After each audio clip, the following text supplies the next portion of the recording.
Nouvelles technologies, univers numérique et innovation.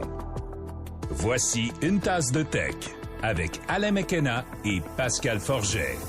Bonjour et bienvenue à un nouvel épisode d'Une tasse de tech avec Pascal Forget, moi-même, et Alain McKenna qui tient une tasse verte à la main. Écoute, on n'est pas une tasse de tech pour rien. Salut Pascal. On aime le café, on aime la tech, on est là pour vous. Bonjour Alain. Dans cet épisode, de quoi on va parler? On va parler qu'il n'y a pas d'argent gratuit. Non, non, non. On va parler de Spotify, on va parler de moniteur avec un nom douteux, on va parler d'un écran de PC qui pivote tout seul, de nouveaux processeurs Intel, de téléphones pliables de Google, le Fold de Google. Et moi, j'ai un petit appareil d'Amazon ici, le petit Echo, que j'aime beaucoup, qui m'aide à me réveiller. Et on va tout de suite remercier nos partenaires pour 2024, TELUS, Plan Hub, de nouveaux partenaires s'en viennent. On a bien hâte de vous les présenter. C'est grâce à eux que ce podcast fonctionne aussi bien et qu'on a du plaisir à vous parler de technologie en mangeant à notre faim. J'aime ça, parce que rappeler ça paye ça. les factures, effectivement. Si on faisait un podcast, c'est sûr que le business du podcast demeure à être cimenté, mais ça fait du bien de ne pas avoir à débourser pour faire ce qu'on fait. Donc, merci à nos commanditaires, effectivement. On débourse en équipement, mais on a des commanditaires, ça contrebalance, effectivement. Exactement. Et parlant de dépenses, est-ce que tu achèterais un moniteur qui s'appelle Pornitor? À une condition, seulement si la banque peut me donner de l'argent gratuitement. Et malheureusement, ce n'est pas quelque chose qui arrive. Mais effectivement, je vais te laisser parler du moniteur. On parlera ensuite de l'arnaque bancaire. Écoute, c'est tout simple. Sur Amazon, j'ai vu, c'est une petite nouvelle que j'ai vue passer. Je me dis, ben non, c'est une blague. Si tu vas sur Amazon et tu cherches Pornitor, tu t'imagines que c'est un moniteur pour regarder de la porno. Mais non, c'est un Portable Monitor. Fait que c'est Pornitor, quelqu'un qui manifestement parle pas très bien l'anglais, a nommé son moniteur comme ça. Tu as deux modèles. Tu as le modèle simple à 200 quelques dollars. Tu as le modèle double à 1089 dollars. Oh, quand même. Oui, j'aurais un petit malaise. J'espère que le logo est pas trop visible. Pornitor. Pour tous les gens qui travaillent pour MindGeek à Montréal. Ça pourrait être leur moniteur officiel. Oui. Cherchez MindGeek, vous allez voir qu'est-ce qu'ils font comme site. C'est un gros centre à Montréal. Et avec l'argent gratuit, tu mentionnais ça, c'est quelque chose que j'ai vu circuler sur les médias sociaux qui me désespère de l'humanité.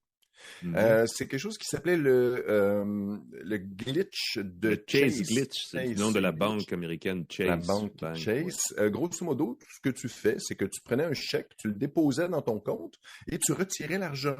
Même si tu n'avais pas d'argent dans ton compte. C'est de la fraude bancaire. Et il y a des gens qui ont dit, ben oui, c'est magique, c'est de l'argent qu'on vous donne, profitez-en. Et je trouve désespérant. J'en dirai pas plus parce que ça fait bouillir mon sang. Je me dis, est-ce que la faible éducation financière, on est rendu là? Est-ce que vraiment la philosophie de tout est magique sur Internet, tout arrive gratuitement, MrBeast va te rendre millionnaire, t'as juste à marcher dans la rue? Je trouve que c'est une... Pourquoi travailler quand on peut... Sérieusement, moi j'ai un truc. Vous prenez tout votre argent comptant avec des liasses de billets, vous le mettez dans une grosse mallette, vous mettez la mallette sur le toit d'une diligence, vous lancez la diligence et là, plus loin, vous détournez la diligence et vous la dévalisez et vous récupérez votre argent et ensuite vous poursuivez la compagnie de diligence pour le montant perdu et vous venez doubler votre argent. Vous réclamez l'assurance. Ben le seul X, c'est qu'il ne faut pas se faire prendre par Lucky Luke. C'est juste ça. Littératie financière 101 avec Alain McKenna. Bonjour. Une tasse de tech de 1854 avec des diligences et la Wells Fargo et les Dalton. Exact.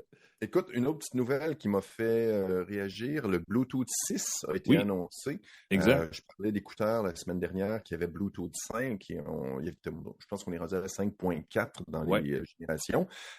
Grosso modo, détection plus rapide des canaux secondaires pour se connecter à un appareil, accélérer la connexion en général d'un appareil Bluetooth à l'autre, mais surtout, on va pouvoir accélérer le transfert des données pendant certains... la vitesse de l'horloge, quelque chose comme ça, va permettre des transferts plus rapides, mais la grosse caractéristique va permettre de détecter plus précisément la position d'un appareil Bluetooth par rapport à un autre. Un peu ce qu'on peut faire avec le AirTag et le Ultra Wideband de certains petits traceurs. Il y avait une espèce de porte-clés, là, le fameux AirTags, puis il y avait l'autre compagnie dont j'oublie le nom, là, qui faisait On va le retrouver, mais grosso modo, ça permettait une géolocalisation précise grâce au ultra-wideband. Il semble qu'on va pouvoir faire sensiblement la même chose avec une précision similaire avec le Bluetooth. Pas une précision au centimètre près, quand même. C'est ça. Fait que tu vas pouvoir retrouver tes clés si tu les as perdues dans ton divan. Tu vas pouvoir retrouver tes appareils. Évidemment, la nouvelle ne pouvait pas s'empêcher de mentionner Apple dans le titre en disant « Ça devrait pas être avant le iPhone 17 ». J'ai trouvé ça très drôle. Une référence. Mon feeling, ça va être dans les appareils Android bien avant, mais pour le référencement et pour avoir des clics. Je veux dire ceci parce que c'est Bluetooth 6.0, on est à 5.4 dans les appareils les plus avancés. C'est sûr que ça va prendre, même Bluetooth 5.0, quand il a été lancé, ça a pris à peu près 2 à 3 ans avant que ça devienne un truc grand public. Donc oui, il ne faut pas s'énerver avec l'urgence de la chose, mais déjà d'avoir cette capacité de pouvoir localiser ces appareils à même le protocole, ça va simplifier bien des choses pour bien des gens. Le futur est toujours alléchant, je trouve. Il y a des belles nouveautés. C'est ça qui est le fun. Puis il y en a plusieurs qui ont été annoncées à l'IFA de Berlin, le gros salon de techno qui de plus en plus me tente plus que le CES. C'est pas le CES. Le CES, c'est vraiment la foire des produits grand public, mais l'IFA, avant, c'était très commercial, c'était très industriel. Ce gros salon électronique en Allemagne, à Berlin. C'est de plus en plus grand public. Il y a de plus en plus d'annonces qui sont faites, y compris d'Asus, qui ont annoncé le ZenBook S14, qui va être en précommande au Canada à partir du 6 septembre.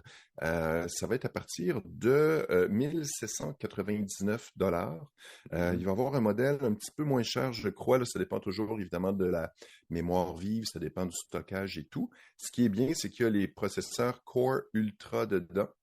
Les nouveaux processeurs avec le coprocesseur d'intelligence artificielle intégré. Et ça, c'est particulier, c'est un gros changement. La mémoire vive va être collée sur le processeur. Un peu comme ce que Qualcomm, un peu ce que Apple fait depuis un moment. Ben oui, voilà. Le système sur puce avec la mémoire vive collée sur le processeur, ce qui ne permettra plus de mise à jour de sa mémoire. Si jamais avant d'acheter un laptop, tu peux peut-être mettre à jour la mémoire. Ça fait un moment que les gens ne le font plus. Apple scelle des ordinateurs. Il n'y a plus de façon facile de faire ça. On promet avec les nouveaux processeurs Intel Core Ultra 5 plus de 20 heures d'autonomie. Ces fameux processeurs Lunar Lake qui ont été annoncés depuis un moment. Oui, on en parlait au printemps, là, dans le cadre de Computex, entre autres. Et c'est ça, on va pouvoir là-dedans, la mémoire vive, le coprocesseur qui va être activé, il est conçu pour faire en permanence des activités en arrière-plan d'intelligence artificielle. Par exemple, on veut faire une transcription automatique de notre vidéo. Ça va se faire avec l'intelligence artificielle qui va fonctionner avec le coprocesseur.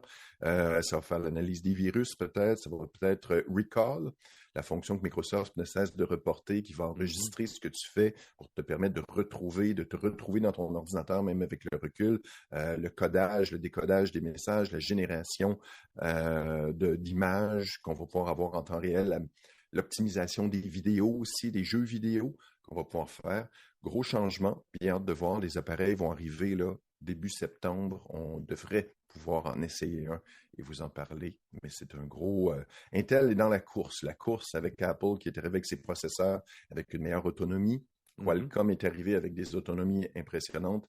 Intel, je pense qu'il s'est fâché. Il a retroussé ses manches, puis avec toute son expertise, il a dit « OK, on peut faire ça, nous aussi, au lieu de se concentrer sur la performance brute. On va se concentrer sur la performance par watt, la performance, l'efficacité du processeur.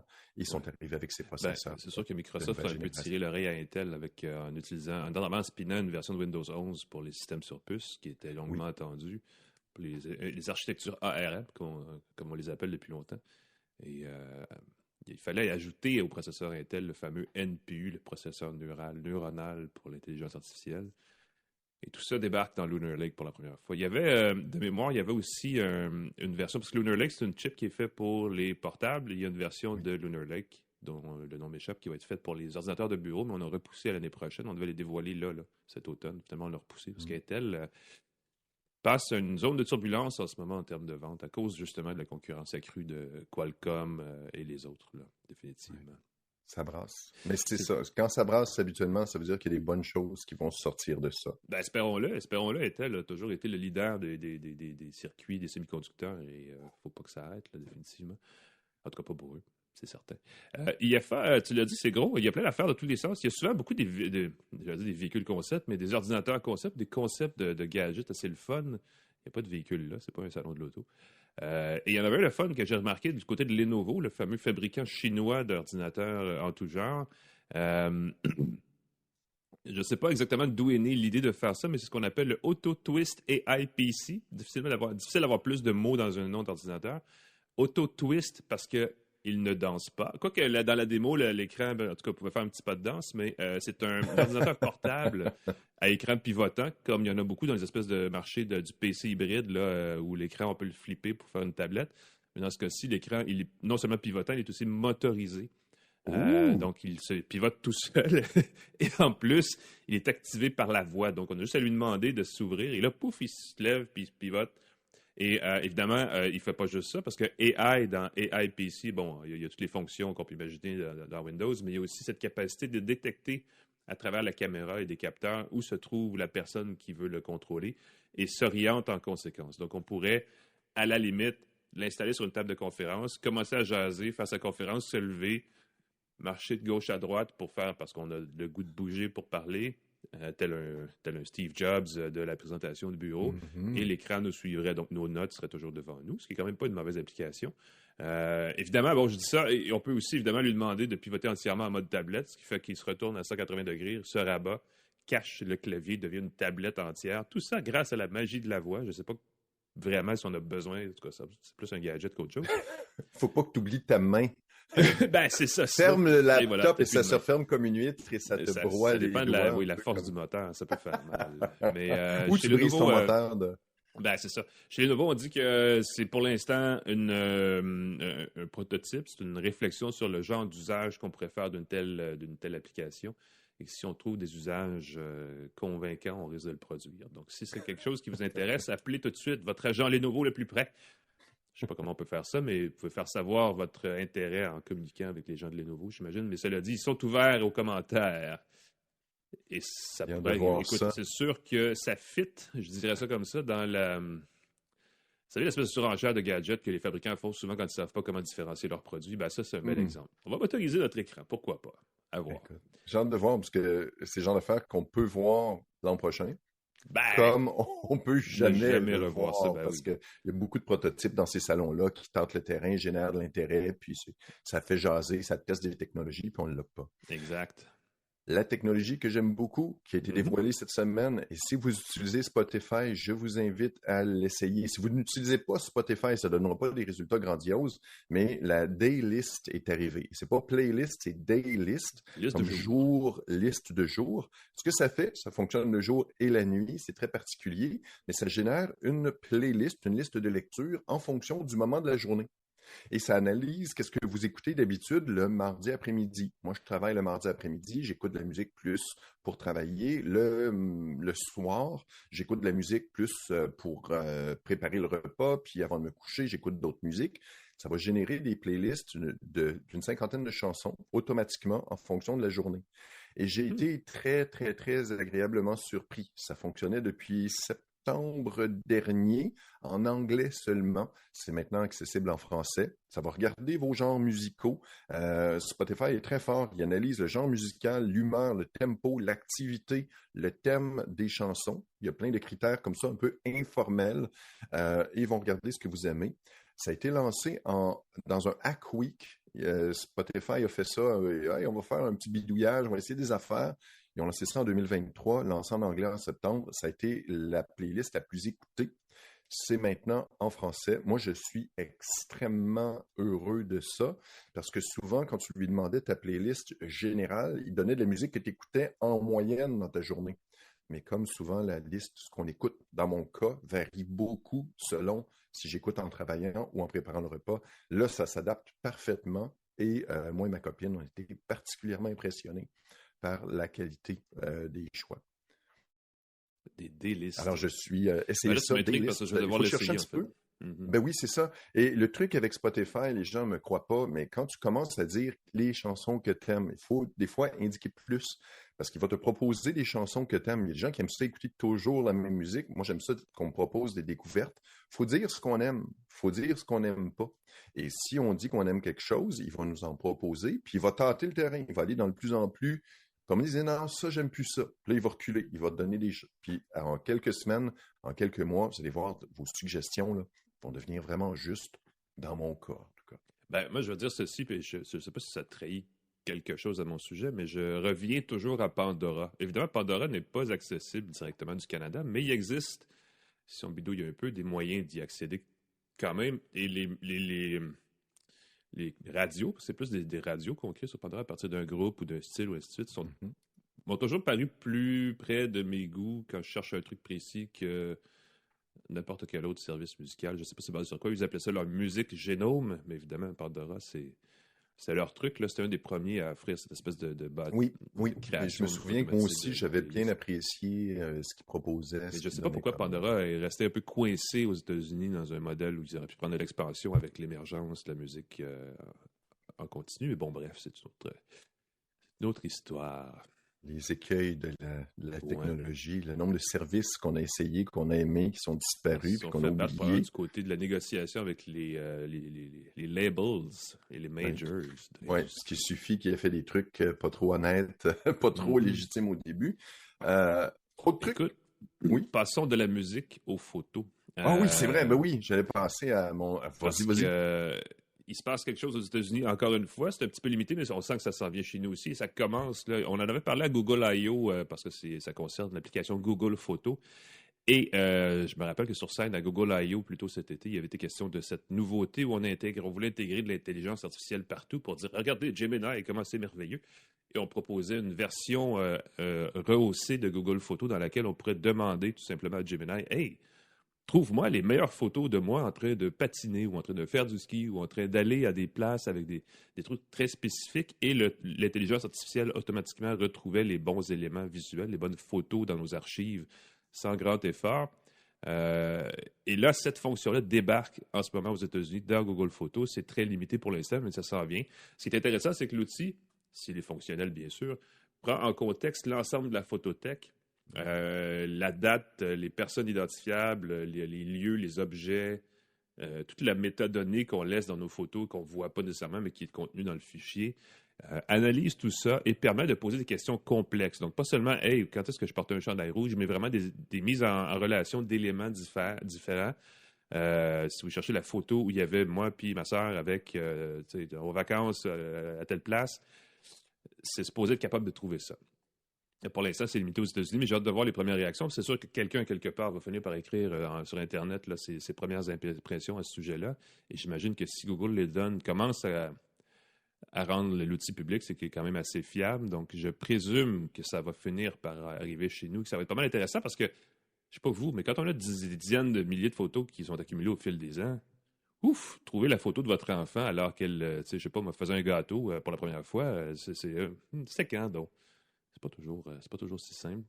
Je ne sais pas à quel point on va pouvoir lui demander des trucs très précis du genre, te rappelles-tu la fois où, dans telle position, comme avec tel élément dans la photo, si ça va aller jusque-là, la fois où la personne tenait son crayon en dessous de son nez, ou je sais pas quoi. Il y a des affaires quand même qu'il va falloir essayer, n'est-ce pas? Mais ça, c'est certainement une application concrète qui pourrait être très positive de l'intelligence artificielle.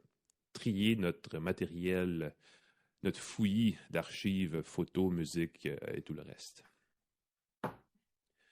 C'était ça pour Google Photos. Là, tu vas nous parler de ta fameuse tablette que tu apprécies beaucoup, la Remarkable Paper. Remarkable, qui est une tablette en papier électronique. On a annoncé une Remarkable Paper Pro. La Remarkable, c'est une tablette en papier électronique que j'adore, qui donne la sensation d'écrire sur du papier. Et là, c'est idiot parce que mon stylet est juste un peu à portée hors de portée du micro. Il faudrait que je m'étire, mais grosso modo, ça permet de dessiner avec un stylet très simple, comme sur du papier. On peut enregistrer, c'est comme une tablette, mais en papier électronique, c'est très doux pour les yeux.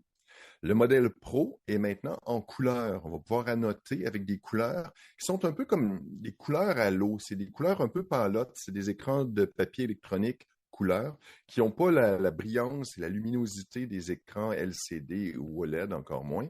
Encore une fois, ça reste très doux sur les yeux. On a amélioré le processeur, on a amélioré le stockage. Il est éclairé. Et ça, c'est une nouveauté. Avant, on ne pouvait pas écrire le soir. Comme une feuille de papier n'est pas lumineuse. Il y avait pas de. Là, maintenant, il y a un éclairage doux. Bien hâte de voir ça. On peut l'essayer pendant 100 jours. Pour ceux qui ne sont pas sûrs, ceux qui se disent, moi, je prends beaucoup de notes, j'aime ça, je vais éviter de gaspiller du papier, je vais prendre une tablette comme ça, je vais retrouver mes notes. Je peux même essayer de convertir mon écriture manuscrite en écriture texte. Numérique, oui. Et je vous le dis tout de suite, ça ne fonctionnera probablement pas. À moins que vous ayez une écriture parfaitement régulière, très précise, ça ne fonctionne pas super, mais oui, ça peut vous aider à convertir. La Paper Pro est un peu plus grande. Elle est 11,8 pouces au lieu de 10,3 pouces. J'aime beaucoup qu'ils font des mises à jour fréquentes parce que la Remarkable 2 date d'il y a 4 ans. Et ils continuent de la supporter et elle continue d'être performante. Ils ont bien optimisé leur système et tout. On peut même y joindre un clavier si on désire. On a ce qu'on appelle le folio qui peut s'ajouter ici. Et là, je ne veux pas tout détruire et tout échapper. Mais grosso modo, on peut, comme on peut le faire avec un iPad, mettre un clavier. La chose qui est embêtante, c'est que c'est toujours pas disponible en français canadien. On peut toujours pas taper avec les accents. C'est seulement quelques modèles de clavier, comme le clavier français de France qui est offert. Il n'y a pas le clavier canadien-français, on ne peut pas changer. Clavier AZERTY. Pas encore. Ouais. Clavier AZERTY, on ne veut pas ça pour taper au Québec. J'aimerais beaucoup. C'est une petite mise à jour logicielle qui pourrait faire pour qu'on puisse taper comme on veut dans sa Remarkable. Puis là, tu as quelque chose qui est fantastique. Tu as une tablette en papier électronique, très bonne autonomie, jusqu'à 2 semaines sans problème, qui permet de travailler de façon apaisante.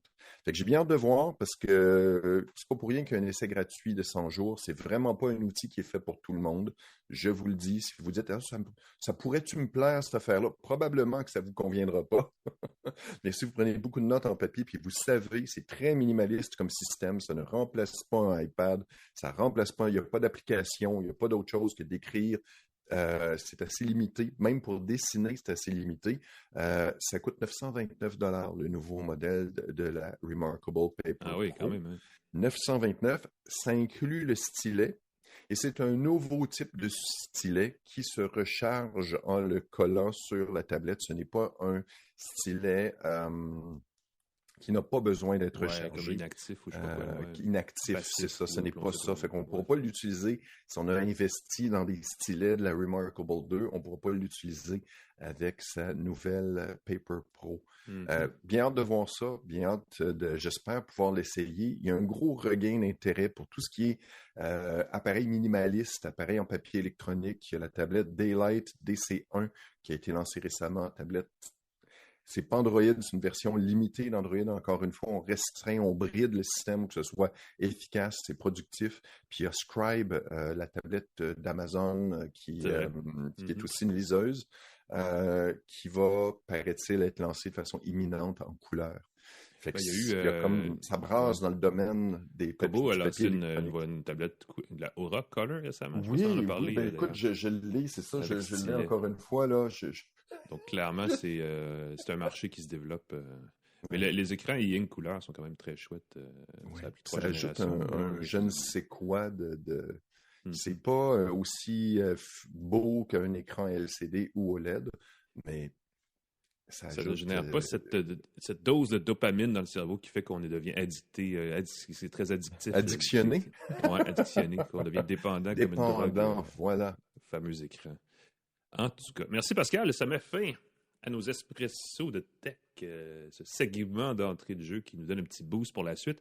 On va y aller avec les actus plus concrètes. Je vous rappelle, parce qu'on le fait à chaque fois, que si vous aimez les actus plus concrètes tous les jours, il y en a dans une infolettre gratuite qui s'appelle InfoBref que vous pouvez obtenir dans votre inbox tous les matins à 5h.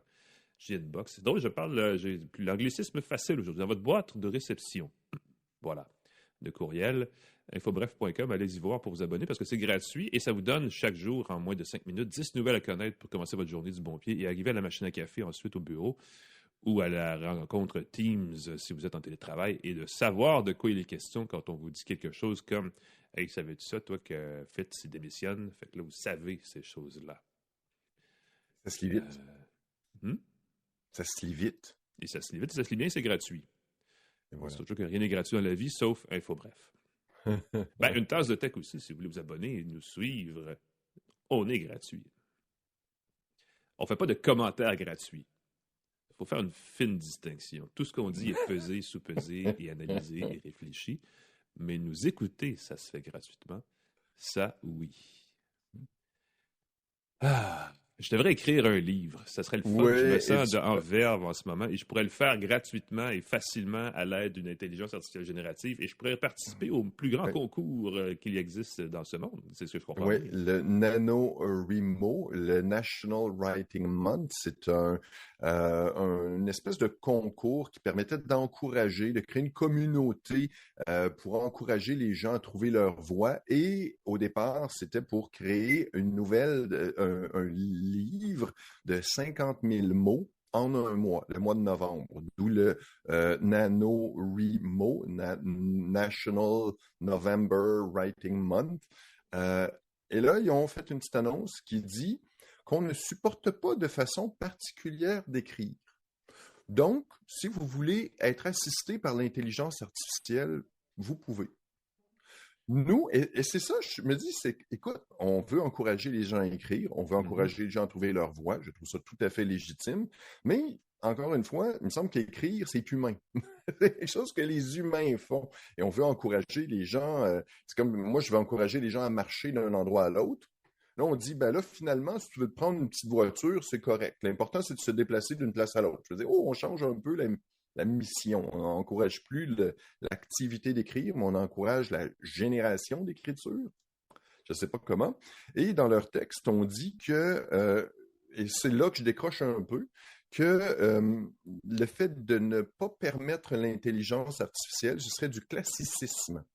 Que ce n'est pas tout le monde qui a les moyens d'engager de l'aide humaine pour écrire. Donc, c'est de la discrimination basée sur l'absence de capacité d'écrire comme dans le temps, genre? Avec un humain, demander à des professeurs, demander à un humain, ce serait du classicisme de ne pas faire ça, mais surtout que c'est du capacitisme de ne pas permettre l'intelligence artificielle, parce que c'est pas tout le monde qui a les capacités intellectuelles, le cerveau, pour donc, écrire. Tu peux argumenter que tu as besoin de l'intelligence artificielle pour écrire à ta place parce que tu n'as pas la capacité d'écrire tout seul. Et si quelqu'un ici n'est pas d'accord, il fait preuve de discrimination envers tes capacités limitées. Et c'est ça. Et donc là, c'est là que je décroche un peu. Encore une fois, je comprends que si le but, c'est de générer quelque chose, de demander à l'intelligence artificielle de retoucher, pourquoi pas. Le NaNoWriMo, il n'y a pas de prix, il n'y a pas de récompense. Tu peux partager tes résultats et tout. Mais je trouve que c'est flyé et je trouve qu'encore une fois, on décroche un peu quand ils disent que il y a un accès inégal, c'est pour respecter les minorités victimes de discrimination systémique si on ne permet pas l'intelligence artificielle. Donc là, OK, si on commence à être un peu loin, évidemment, au NaNoWriMo, encore une fois, il n'y a pas de prix, c'est sur l'honneur. C'est un organisme qui a commencé dans les années 90 pour écrire en novembre. C'est à but non lucratif. Mais je trouve que cet raisonnement-là pour permettre l'intelligence artificielle, au lieu de dire, écoutez, c'est gratuit, vous faites ce que vous voulez, vous voulez, lâchez-vous lousse, mais de justifier comme ça, je trouve que c'est un peu particulier. Moi, je vais dire ceci, je suis un lecteur compulsif, je lis sans arrêt tout le temps, je passe un livre par semaine minimum et j'ai encore à être convaincu qu'une intelligence artificielle peut écrire un bon livre. Donc, moi, mon problème, c'est pas une question de ce qui finit par isme, là, peu importe celui que vous voulez, c'est un problème de qualité, de divertissement final. Parce que si on se met à dire, oui, utiliser l'intelligence artificielle sans réflexion, sans mise en garde, ce qui va devenir l'écriture de demain va être celle proposée par l'intelligence artificielle. Si les modèles qu'on a ou ce qu'on nous propose comme lecture est généré par l'intelligence artificielle, on va avoir des textes mauvais. Moi, je regarde souvent ce qu'on me propose, Copilote sur ChatGPT. On me propose des trucs, puis je fais, voyons, c'est ampoulé, c'est pas... c'est pas fluide, c'est plein de qualificatifs, ça vient probablement, c'est de l'intelligence artificielle, c'est des modèles statistiques, il n'y a pas de raisonnement, il n'y a pas de finesse là-dedans. Là, si c'est ça qui est généré, puis les gens sont contents d'eux-mêmes parce qu'ils ont généré 50 000 mots en donnant à ChatGPT 3-4 consignes sans effort, je trouve qu'on s'éloigne un peu d'une mission où il fallait travailler un peu, où il fallait se retrousser les manches. Mais je suis peut-être capacitiste. Peut-être. Moi, je vais être propiste. Je dis pas qu'il faut pas utiliser l'intelligence artificielle. Je dis juste que la justification m'embête un peu. Puis je trouve qu'il n'y a pas de mise en garde ou d'encadrement par rapport à ça. Ça m'embête. Moi, je vais être propiste, Pascal, parce qu'il y a un livre qui a été écrit par un intellectuel russe il y a de ça plusieurs décennies qui s'appelle Vladimir Prop. Le livre, c'était les 32 éléments du conte populaire. Et il avait analysé tous les éléments d'une bonne histoire qui connaît un succès, puis ça fait longtemps, basé sur les contes, là, sur des siècles et des siècles d'écriture. Et c'était la clé. Jusqu'à ce que ChatGPT existe. Non, mais c'était bien avant ça. Mais c'était la clé pour écrire une bonne histoire. Les rebondissements arrivent quand est-ce que le héros affronte une épreuve, quel genre d'épreuve, qui lui vient en aide, comment ça se dénoue. Le parcours du héros. C'est un cycle, c'est une machine, c'est un modèle. Voilà. Tous les bonnes histoires varient sur le même thème. Là, on ne se comptera pas d'histoire. Ouais. Donc, c'est sûr que l'IA générative a juste besoin de vous dire, voici les éléments. Mais ces éléments-là existaient déjà dans un livre. Et c'était ce livre-là. Bien avant l'Internet. Et voilà. Utilisez l'intelligence artificielle, expérimentez, laissez-vous inspirer, laissez-vous donner des suggestions, mais continuez de réfléchir. Par pitié. C'est le meilleur moyen de trouver des bonnes idées. Et c'est ça. Et n'allez pas déposer un chèque. Retirez l'argent. Sinon, envoyez-nous, c'est ça. Déposez un chèque, retirez l'argent, donnez-nous 15%, puis occupez-vous des problèmes après. Ça va être parfait. Parlant de retirer d'argent, un iPhone moins cher. Pour retirer moins d'argent, s'il vous faut un téléphone neuf, là, la rumeur, c'est qu'un nouvel iPhone SE s'en vient.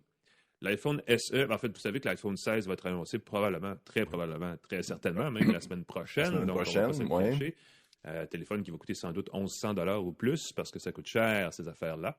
Et il y a toujours, dans la foulée, quelques mois après, une version, pas toujours, ça peut arriver souvent, ce serait le 3e ou le 4e, le 4e, je pense.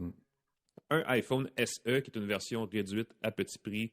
Le modèle actuel coûte 579 $, donc c'est 429 $ US, compris avec le taux de change, ça donne 579 $ canadiens.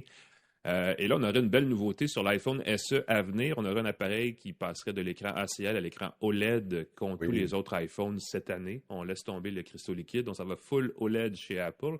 Et ce que ça signifie pour l'iPhone SE, c'est qu'on aurait enfin un écran mur à mur, là, comme les iPhones depuis quelques générations déjà, depuis 5 ou 6 ans. Donc, la fin aussi du bouton et du format, parce que l'iPhone SE, qui avait quand même une bonne mécanique et des bonnes capacités, reposait quand même sur le châssis ou le modèle du iPhone 8, qui là, on s'entend, commence à faire vieux. Là. L'iPhone 8, ça fait 8 ans et plus, parce qu'il y a eu plein de générations entre les deux. Et c'était le petit écran, très, très petit, avec tout le kit.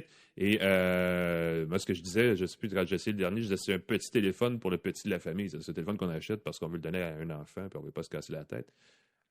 Mais là, on aurait une version revampée de ce téléphone qui serait pas mal plus intéressante. Évidemment, on va voir ce que ça donnera au côté du prix, tout ça, mais ce qu'on voit en termes de rumeurs, parce que ce n'est pas encore annoncé, évidemment, c'est qu'on aurait les processeurs plus récents dans un modèle de téléphone pas loin de ce qu'est l'iPhone depuis 14, 15, 16. Donc, ça pourrait être une façon très intéressante, très abordable d'acheter un téléphone qui a un format quand même assez moderne. On aurait une meilleure caméra aussi, donc plus près de ce qu'on a en ce moment en termes de caméra. On parle de 8 gigaoctets de mémoire vive, ce qui n'est pas beaucoup. Et comme il n'y a plus de bouton pour le Touch ID, il y aurait la reconnaissance du visage pour Face ID comme sécurité biométrique. C'est pas tout le monde qui, semble-t-il, est à l'aise avec ce passage du pouce au visage, mais jusqu'à preuve du contraire, c'est une très bonne façon, très simple de verrouiller son téléphone. Et évidemment, on passerait du port Lightning au port USB-C comme tout le reste de la gamme, comme tout le reste de l'univers, je devrais dire, parce qu'on le sait. C'est pas pour le fun qu'Apple fait ça, c'est parce que le gouvernement européen l'a obligé. Donc, il reste à savoir quand est-ce que ça va débarquer en marché. J'ai tendance à penser que ça serait après les fêtes. Généralement, on attend à la fin de l'hiver pour faire ce genre de lancement chez Apple. Et évidemment, ce qui va être déterminé, c'est le prix exact, parce que là, la fluctuation des devises, n'est-ce pas, fait que le dollar canadien ne gagne pas en valeur ces jours-ci. Il risque, si je me fie aux analystes, il ne risque pas de gagner en valeur. Donc, $579, ce serait probablement le minimum. Mais ce qu'on fait chez les fournisseurs, c'est qu'on l'offre souvent à $0, les fournisseurs de services sans fil, en disant viens chez nous, on va te donner un forfait le fun, le téléphone est gratuit. Et c'est un bon truc pour eux pour vendre un téléphone plus cher, parce que ils disent ouais, mais tu sais, il n'est pas si bon que ça, fait que tu veux peut-être acheter le plus récent, puis là, on se ramasse à payer $1 200 pour un téléphone. Mais si vous faites attention et vous tenez tête à ces offres de marketing, vous pouvez avoir un iPhone SE.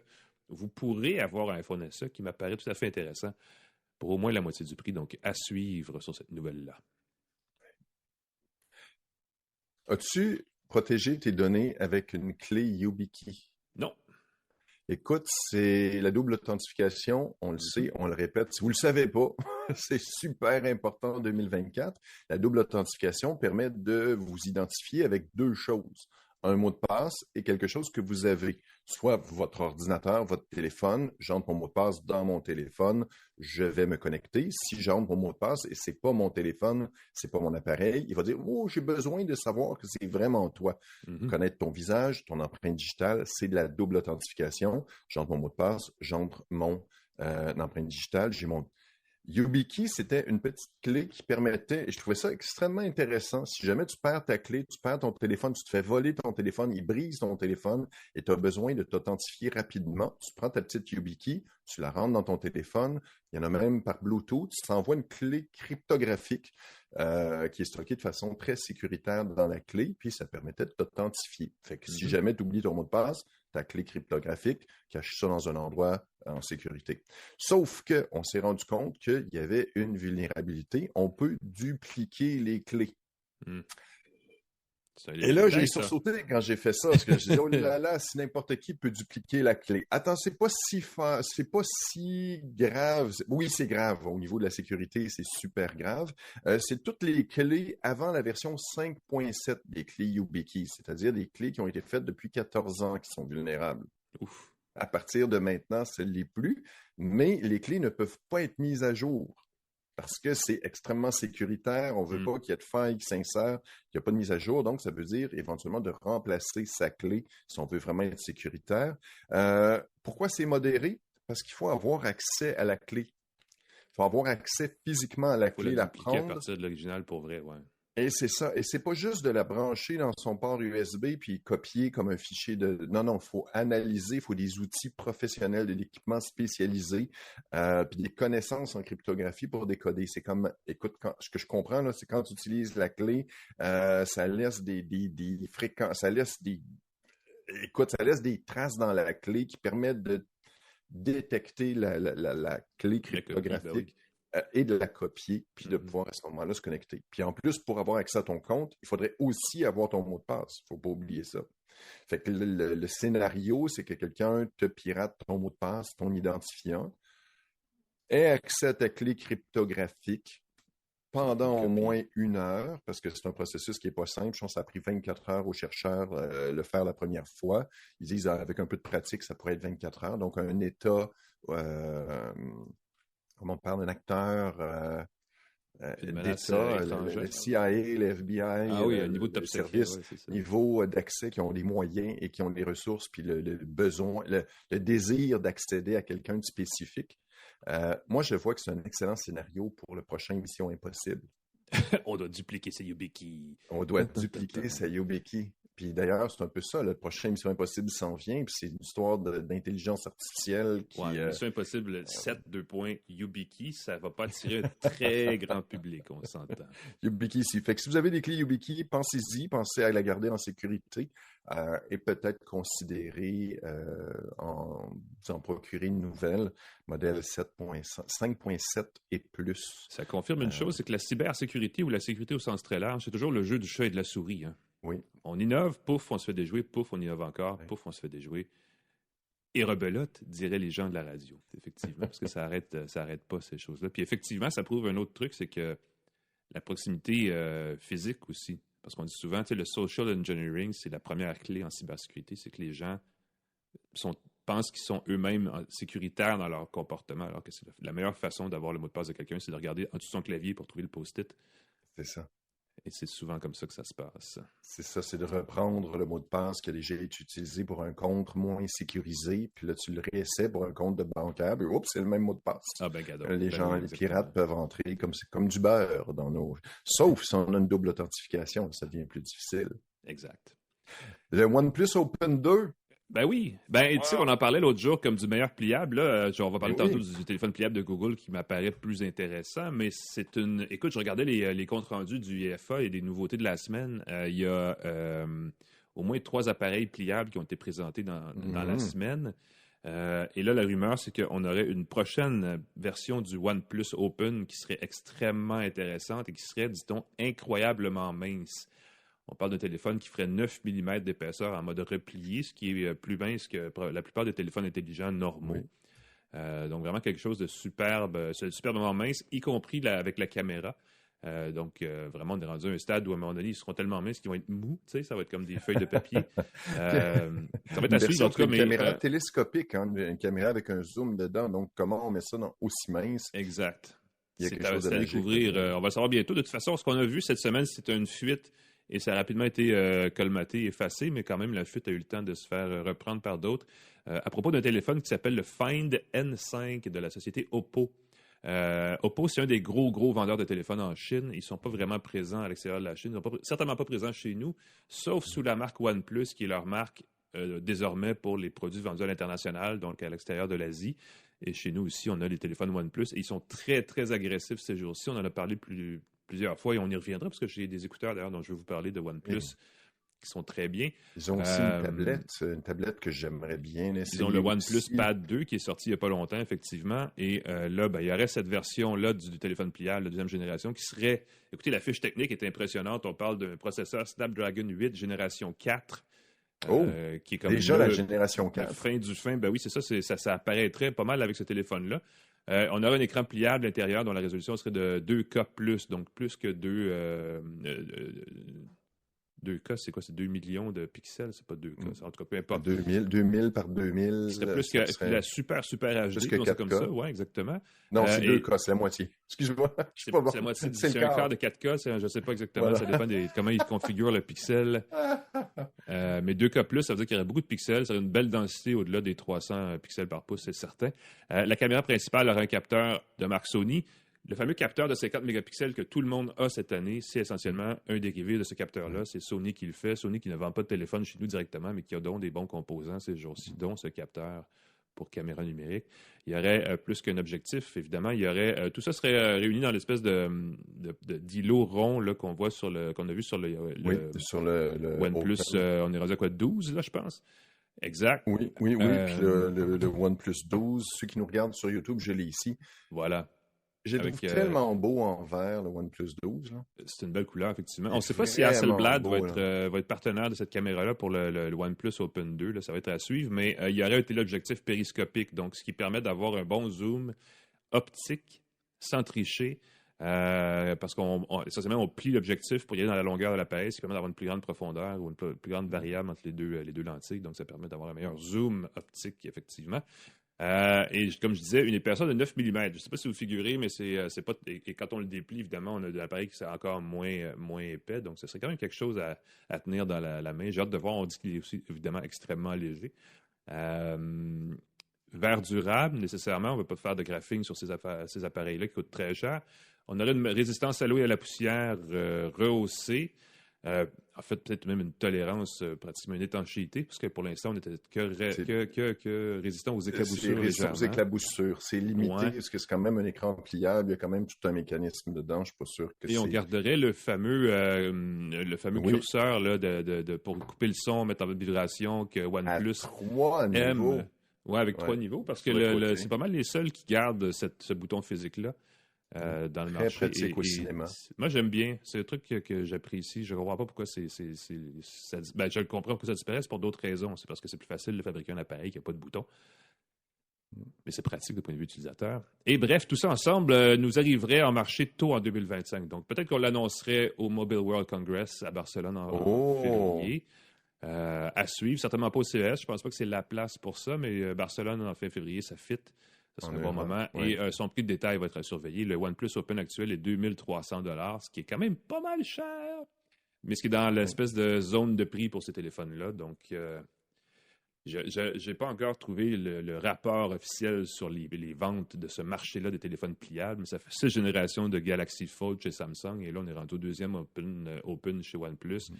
Il y a au moins 5 autres marques de téléphones qu'on voit moins ici, dont Huawei, qui font des téléphones pliables sans arrêt depuis 5-6 ans. Donc, j'imagine qu'à un moment donné, il va y avoir des gens qui les achètent. A été, il y a Huawei comme à trois côtés, là, c'est assez spécial. Fou.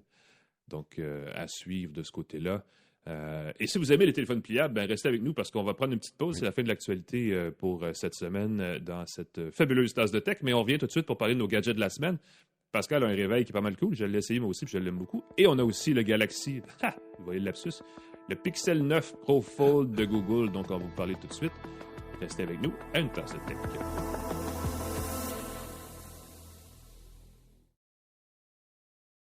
De retour à Une tasse de tech avec Alain McKenna et Pascal Forget.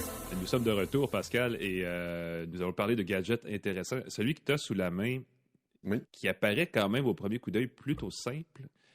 Moi, tu vois, je le vois de plus en plus comme la meilleure application de ces assistants numériques de première génération. Donc, sur la table de chevet, radio-réveil, tu peux personnaliser un peu ton expérience de réveil avec l'information tirée d'Internet.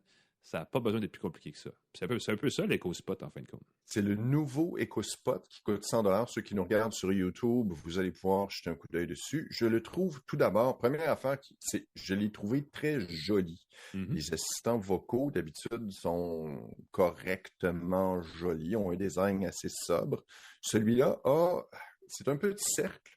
Et on a une moitié du bas qui est un haut-parleur grise et une autre partie du haut qui a l'affichage numérique. C'est pas un affichage carré, c'est un affichage arrondi. Ça affiche l'heure, ça affiche la date et ça affiche si on a activé un réveil ou non. Il y a aussi la ce météo, réveil-là, on peut le personnaliser faire. Pour avoir On peut personnaliser, voir la météo, on peut activer différentes options comme ça, on peut changer l'intensité de l'éclairage, mais c'est pas fait pour voir des vidéos comparativement à d'autres appareils Echo. Certains carrément, là, c'est presque des mini-téléviseurs avec lesquels on peut regarder Echo Show, avec lesquels on peut regarder la télé, on peut regarder Amazon, on peut regarder plein de vidéos dedans. C'est pas le cas de celui-là. Il n'y a pas non plus de caméra. Tu parles d'utilisation dans la chambre à coucher. Je serais pas à l'aise d'avoir un Echo avec une caméra dans ma chambre à coucher. De se sentir filmé à tout moment. Ouais, tu sais, surtout si j'ai un moniteur Pornator, là, je veux pas Porninator, je veux pas ça. Donc l'Echo Spot à 100 $.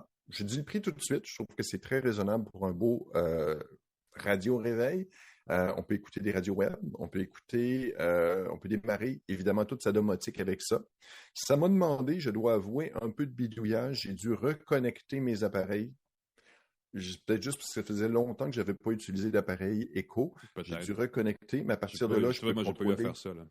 Voilà, c'est ça. Donc, c'est probablement juste moi là, qui, pour une raison quelconque, j'y arrivais pas. Mais à partir de là, je peux démarrer ma télé, je peux démarrer ma musique Sonos, Et c'est drôle parce que j'ai désactivé un petit bouton qui permet de désactiver les commandes vocales. Ça fait que je peux dire « Alexa ». Tant que je veux, ça ne fonctionnera pas.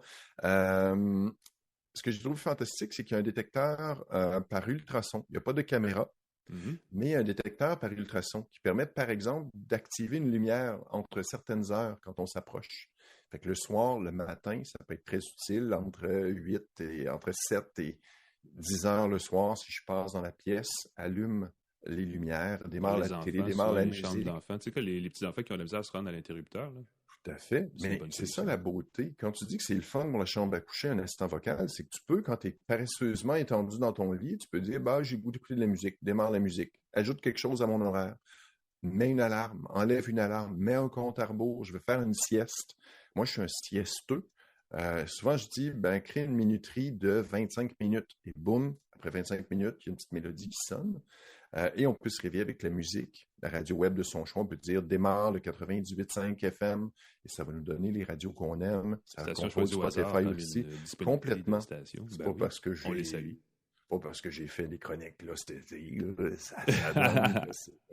donne. La nouvelle qui est le fun aussi, c'est qu'on va bientôt pouvoir, selon beaucoup de rumeurs, on va pouvoir se faire offrir de remplacer Alexa par un assistant conversationnel basé sur l'intelligence artificielle, beaucoup plus intelligent.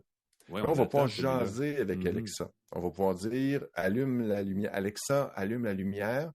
La lumière va s'allumer. On va pouvoir continuer la conversation. Mais la Peux-tu bleue, diminuer mais l'intensité la moins, ben sans oui. avoir besoin de répéter la commande? Peux-tu Mhm. démarrer la télé?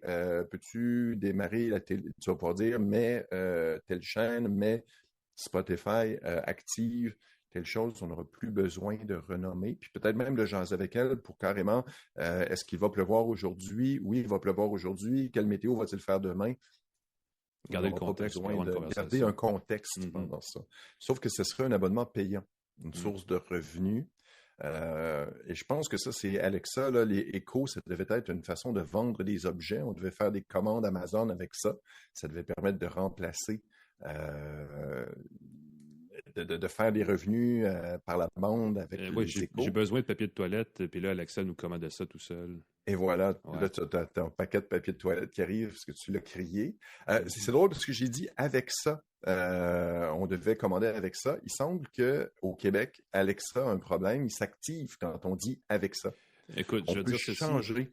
Alexa s'active sur bien des choses qu'elle ne devrait pas parce que j'en ai un dans le salon et ma fille s'appelle Alicia, entre autres. Donc, il y a souvent, Ben oui. ça Ben oui, arrive mais souvent. Alicia, ça ressemble. Et il y a Ben plein oui. d'autres bouts de phrases où les intonations sont les mêmes, mais c'est pas du tout le mot Alexa, mais ça sonne comme ça.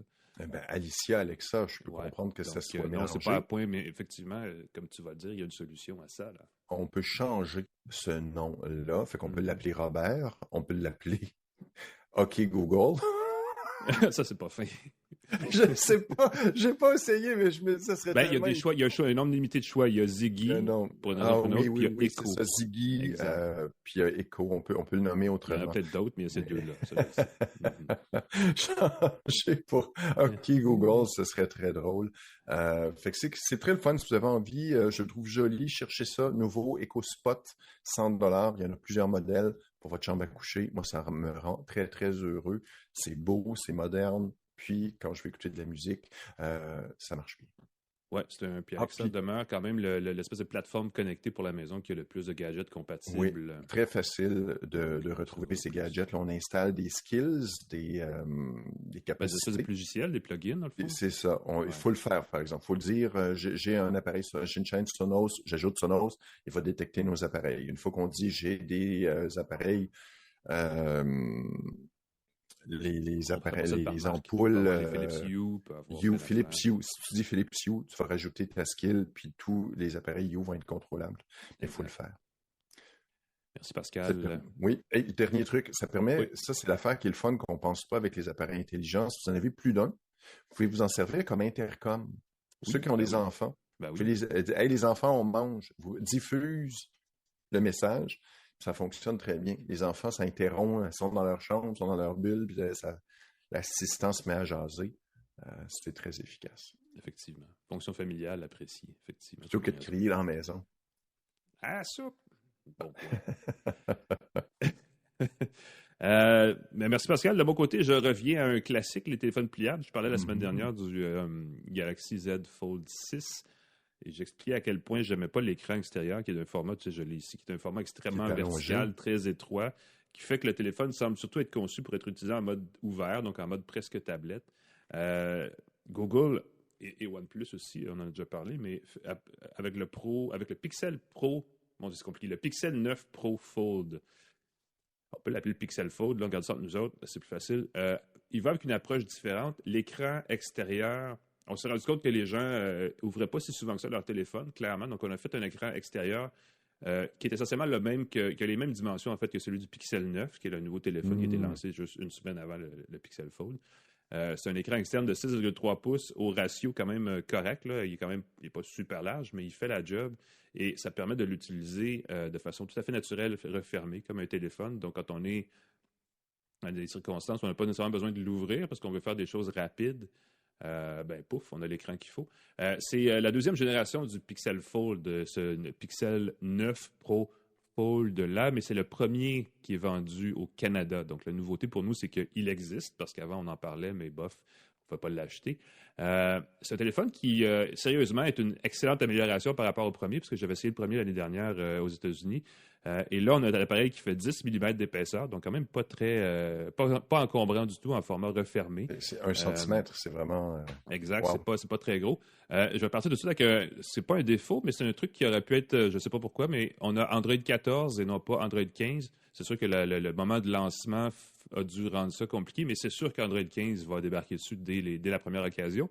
Mais je sais pas, et je pense que ça élimine une des 7 années de mise à jour dès le départ là, qui sont promises sur ce téléphone-là. Donc, ça vient de retrancher une année de durabilité. Parce que c'est l'autre truc, c'est qu'on promet une durabilité chez Google pour les téléphones Pixel en disant t'en as pour 7 ans, faites-en pas. Ben là, t'en as pour 6, parce qu'Android 15, ça va être comme dans les prochaines semaines. Je pense même, et je n'ai pas vérifié, mais ceux que ça intéresse peuvent vérifier, je pense que la bêta d'Android 15 peut déjà être installée là, si vous êtes un développeur. Donc, écran externe de 7,3 pouces, comme je vous le disais, belle résolution, belle densité, et si vous l'ouvrez, pouf, vous avez un appareil avec un écran très carré de 8 pouces. Bon, on joue pas sur les mots, mais on joue sur les ratios parce que ça fait un écran, c'est pas un écran de tablette plus vertical, tu sais, il y a un format très carré, donc on l'utilise à la verticale en paysage ou en mode portrait, ben on a essentiellement le même écran, donc ça change pas grand-chose, donc on l'utilise vraiment tout le temps de la même façon. Et moi, personnellement, je m'en sers pour lire des livres numériques, beaucoup des documents en texte qu'on peut afficher en deux colonnes, comme si on avait 2 pages, comme un petit livre de poche. Et ça le fait très bien. Évidemment, l'appareil, en plus d'avoir un bel affichage de 8 pouces, parce que je pense que la première génération avait un écran de 7,6 pouces. Ce qu'on a fait, c'est qu'on est allé chercher, surtout en bordure d'image, on est allé le plus loin possible en termes d'affichage. Donc, le cadre est extrêmement mince. Contrairement à la génération précédente. Donc là, de ce côté-là, on gagne beaucoup d'espace d'affichage. C'est très naturel, c'est très agréable à utiliser. J'ai acheté pour l'essayer un socle qui s'accroche à une buse de ventilation dans la voiture et qui est conçu pour les appareils pliables. Donc quand on l'ouvre, on a un gros 8 pouces d'affichage avec Google Maps. Donc la navigation sur grand écran, paf, dans l'auto. Et ça, c'est une application très le fun de ce téléphone-là parce qu'on l'a dans la poche, on le garde évidemment replié. Et quand on le déploie sur un socle, on peut l'ouvrir et là, pouf, on a un super écran de 8 pouces. On a comme une tablette ou comme un gros écran qui n'a pas besoin d'être une tablette, en fait, mais qui permet d'afficher de l'information en grand format. Google Maps, c'est un bel exemple d'application qui profite de cet espace additionnel. Oui, en voiture. Puis effectivement, en voiture, on a l'écran, donc on voit mieux les directions.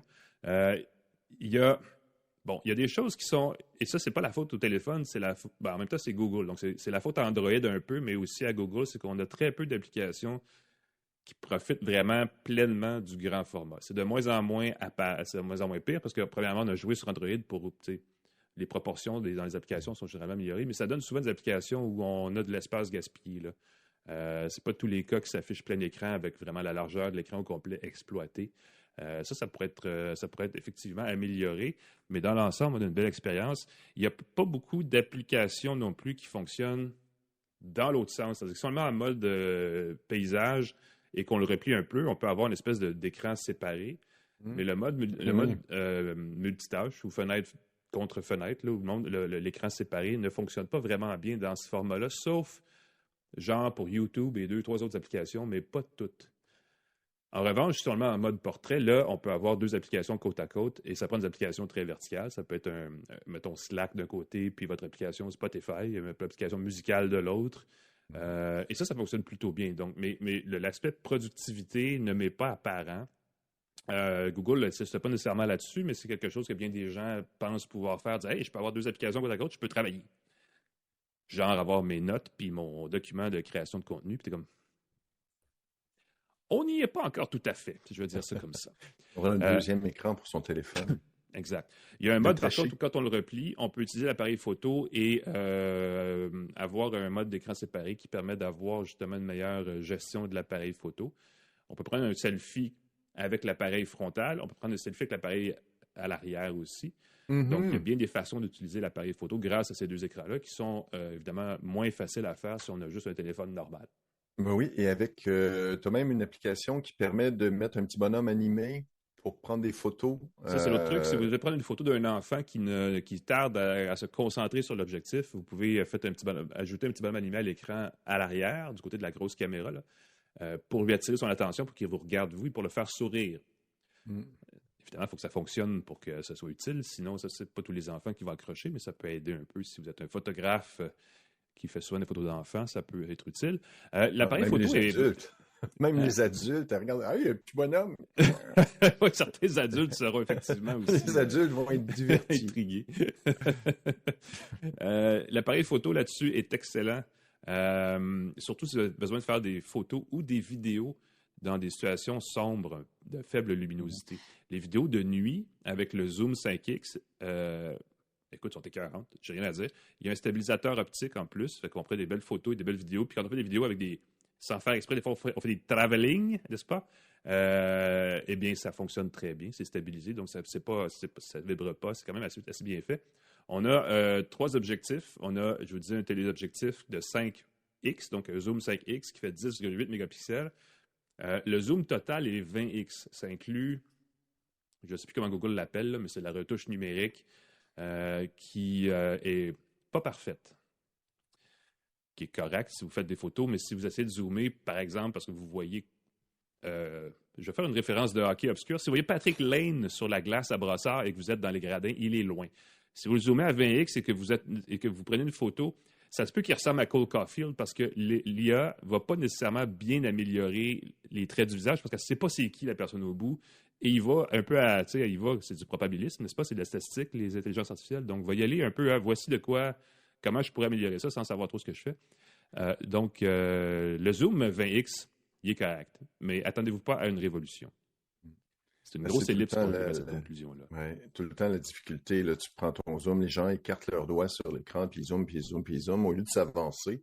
Puis ça donne des résultats qui sont pas terribles. Ça permet de faire ça sur le site, un petit business de formation photo-téléphone rapido, des choses. Oui. Parce qu'effectivement, il y a beaucoup à savoir sur comment prendre une belle photo. Et le zoom numérique, généralement, c'est pas la bonne façon. Oui. Oui. Même si maintenant, on a des zooms optiques. Déjà, les résultats sont bien meilleurs. Ça fait une différence, mais c'est limité à 5X, 10X dans certains cas. Mais là, on est à 5X. Puis, sérieusement, ça fait la job. Puis, une fois que vous avez pris la photo, vous pouvez aller chercher le détail et peut-être rogner autour, mais c'est la meilleure façon de prendre une photo le plus nette possible. Il y a un grand angle de 48 mégapixels. Le grand angle, il ne fait pas 48 mégapixels, mais il fait une photo normale, disons, avec un capteur de 48 mégapixels. Donc, il fait des belles grandes photos. Et il y a un ultra grand angle, le troisième objectif, qui lui fait du très grand. Son capteur a 10,5 mégapixels. L'ultra grand angle, comme tous les ultra grands angles sur téléphone, déforme un peu dans les côtés. Là. Il arrondit, il grossit. Là, les gens qui prennent un selfie avec un ultra grand angle deviennent avec un super gros bras parce qu'il est comme dans le coin de l'image. C'est pas tout le monde qui aime ça avoir des super gros bras. Donc, ça peut être un problème. Pour l'ensemble, pour le reste de la chose, c'est un Pixel 9. Donc, on a un processeur Tensor G4 de dernière génération qui fait du beau travail. Ça permet d'activer des applications d'intelligence artificielle. Je vais vous donner l'exemple de ceux dans la photo. Il y a toutes les applications photographiques qu'on retrouve aussi à bord du Pixel 9, là, dont le Ajoutez-moi, où on peut comme s'improviser, comme s'incruster dans une photo où on n'est pas à l'origine. Et ça permet aussi d'avoir, comme les autres Pixel 9, la version Gemini Advance de l'intelligence artificielle générative de Google, gratuite pour 1 an, parce que ça vient avec le téléphone.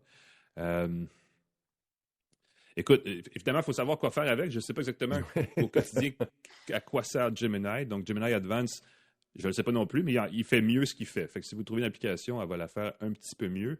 Sinon, vous avez Gemini Nano installé d'office qui a l'avantage d'être fonctionnel même quand vous n'êtes pas connecté à un réseau. Ça n'arrive pas souvent, mais ça peut être utile. Il y a 16 gigaoctets de mémoire vive, ce qui promet, à mon avis, une bonne durée de vie, là, parce que on est pas mal rendu là en termes de standards dans les appareils mobiles, et ça garantit que vous pouvez faire tourner plusieurs applications sans que ça devienne lourd et fatigant et parfois même chaotique.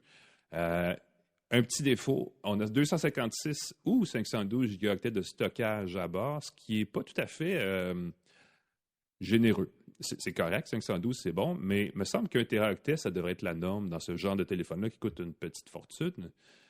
Sauf que j'imagine que ça coûtera encore plus cher. Donc, c'est un choix qu'on a fait chez Google. Il y a quelque chose qu'on a beaucoup amélioré par rapport au Fold 1, c'est l'autonomie. On parle d'une pleine journée d'utilisation avant qu'il se fatigue. Et effectivement, la plupart de ces téléphones-là, dans les premières générations, on arrivait vers la fin de la journée de travail, là, un peu à l'heure du souper, et on était dans le rouge. La batterie, on sentait que c'est un petit peu. Il y avait le stress de la pile morte. Là. On devait se brancher ou sinon on n'était pas sûr de finir la journée. Il n'y a pas ce souci-là sur ce téléphone-là. Google promet 24 heures. Moi, je ne vous promets pas 24 heures, mais je vous promets un bon 12, 13, 14 heures sans vous fatiguer. Ce qui est quand même beaucoup mieux que le téléphone de première génération, le téléphone pliable de Google. Il y a un mode extrême, écono extrême, je ne sais plus comment il l'appelle, où on promet 72 heures d'autonomie. Mais là, on désactive. Mais ça, c'est classique, mais tu n'as plus de fonction, ça désactive tout. Là. Grosso modo, tu peux faire des appels, des textos, puis c'est pas mal. Ça enlève le grand plaisir d'un téléphone intelligent, effectivement. Voilà. Tu as un téléphone en stand-by, tu n'as plus un téléphone très actif. Mais ce sont des... écoute, c'est pas parfait. Je ne sais pas s'il existe un téléphone parfait, mais celui-là s'approche de quelque chose de très bien. Je l'ai dit l'autre jour, Pixel, la marque Pixel dans les téléphones n'est pas la plus populaire, mais je pense que les gens qui cherchent un appareil extrêmement haut de gamme ont quelque chose d'intéressant avec le Pixel 9 Pro Fold. C'est certainement le plus beau Pixel jamais fait. Il n'y a aucun problème là-dessus et vous ne le regretterez pas, à mon avis, si vous l'achetez, sauf si vous perdez votre job et vous n'avez plus d'argent. Parce que la semaine d'après, vous allez regretter d'avoir payé 2400 $ pour ce téléphone-là. C'est beaucoup, beaucoup, beaucoup d'argent. Ouais. C'est pas seulement Google qui est dans cette situation-là, parce que tous les téléphones pliables coûtent au moins 2300 $. On en parlait tantôt avec OnePlus. C'est la même chose avec le Galaxy Z Fold 6. Écoute, je ne connais pas de téléphone pliable comme ça qui coûte pas, qui est abordable, qui se fait comme ouais, ça c'est un bon deal. Mais, je vais dire ceci. Le plus accessible de tous les téléphones pliables est certainement celui-là, le Pixel 9 Pro Fold, parce que vous avez, en l'achetant en ce moment, 475 $ en crédit sur le Google Store. Donc, vous pouvez acheter un accessoire comme j'ai ici. Je peux vous le montrer si vous me regardez en vidéo. Un essuie de protection. Oh. Pas très cher, mais c'est vraiment une petite affaire en plastique qu'on accroche et qui permet de l'ouvrir et de le fermer, de le payer normalement, mais qui le protège, qui protège les bordures, tout ça, qui empêche peut-être, si vous l'échappez, de l'égratigner dès le jour 1. Donc, on peut imaginer que c'est un peu un 475 $ de rabais si vous avez besoin d'autres accessoires, des écouteurs ou peu importe. Et on offre aussi jusqu'à 500 $ en échange pour un vieux téléphone. Donc, si vous jouez bien vos cartes, il y a presque 1000 $ du prix d'achat qui peut être tranché sur ce téléphone-là. Donc là, à 1500 $, si vous arrivez à atteindre ce montant-là, on a quelque chose de le fun, parce que 1500 $, c'est un iPhone Pro, pas Pro, mais un iPhone Plus. C'est pas un téléphone pliable. Là. Donc, on a quelque chose de, je pense, on a une bonne offre du côté de Google. J'ai hâte de voir si on va en rajouter dans les prochains mois, parce qu'avec la période des fêtes qui va s'en venir à partir de dans quelques semaines, peut-être un mois, je sais que l'Halloween, mais les fabricants poussent fort sur l'automne pour vendre leurs gadgets. Si on fait de la promotion intelligente, si les fournisseurs de sans fil sont intéressés, on peut faire quelque chose de très bien. C'est pas un téléphone, j'ai l'impression qu'on veut vendre en grand volume, mais déjà qu'il soit vendu chez nous, c'est bon signe. Et je le disais tantôt, il y a 7 ans de mise à jour garantie, ou peut-être 6, mais quand même, le Pixel a l'avantage d'être fait par Google directement. Donc, ils appellent ça des Pixel Drops, à peu près 2 fois par année, où il y a des mises à niveau qui ne sont pas des mises à niveau du système, mais de plusieurs applications du système qui sont assez intéressantes au début de l'été, puis à la fin de l'année. Et on n'a pas à attendre après. Souvent, on a un téléphone Samsung, ça prend je ne sais pas combien de mois avant qu'on ait la mise à jour que tous les autres ont eu. Ben là, c'est Google directement, donc on n'a pas à se casser la tête. Ça va être là. Et ça, c'est un gros plus. Donc, si vous avez un téléphone pliable à acheter, c'est celui-là. À mon avis, je pense que c'est pas très compliqué à dire. En attendant de tester les 8 autres nouveautés qui s'en viennent dans les 6 prochains mois, c'est la référence, à mon avis, dans le marché dès ce moment-ci, parce que le format est bon, le prix est raisonnable, entre gros guillemets, et l'offre applicative est sans doute la meilleure dans ce créneau-là à ce stade-ci. Donc, à vous de voir. Ça ne veut pas dire qu'il faut absolument s'acheter un téléphone pliable. Je pense que ce n'est pas nécessaire. Je ne vois pas encore l'utilité concrète qui fait la différence et qui se fait comme « je regrette de ne pas avoir un téléphone pliable ». Personne n'a jamais dit ça à date. Les applications, l'application magique, là, l'application qui fait que ça rend le téléphone utile plus qu'un téléphone on n'y est standard. Pas encore. Puis mais si c'est quelque chose que vous avez... Si vous avez un petit 2500 $ de lousse parce que ça ne vous embête pas d'acheter un téléphone, puis je veux quelque chose de le fun, ben, je veux dire, ouais, c'est le meilleur pliable que vous pouvez acheter en ce moment. Puis vous pouvez toujours faire un chèque, déposer un chèque, puis retirer de l'argent. Oui. L'argent magique, c'est un glitch de la banque Chase. J'ai vu ça sur TikTok. Je suis sûr que c'est pas de la fraude bancaire que je commets. Non, c'est sûr que votre banquier... Moi, ça me désespère encore. Non, exact, c'est ça. Évidemment, les pauvres personnes qui ont fait ça. C'est pas une bonne idée, c'est dégueulasse. Non, c'est pas une bonne idée. On va remercier nos partenaires encore une fois. TELUS, Plan Hub, merci de permettre l'existence de ce podcast-là. C23, le groupe Cogeco qui diffuse et distribue le podcast partout au Québec et partout dans le monde, l'univers. On est peut-être en route vers des galaxies lointaines en ce moment. On va peut-être nous écouter dans quelques milliers d'années, puis on va conquérir la Terre à cause de ça. Ouais. Claude Hébert, la mise en onde. Jean-Christophe Ouellette aussi. Merci de vous assurer que nous sonnons bien, nous sonnons à notre meilleur. Alain McKenna, on peut te lire un peu partout. Et moi, pascalforgette.com, si jamais vous voulez me lire, n'hésitez pas à commenter, à nous donner du feedback. On est là, on aime ça.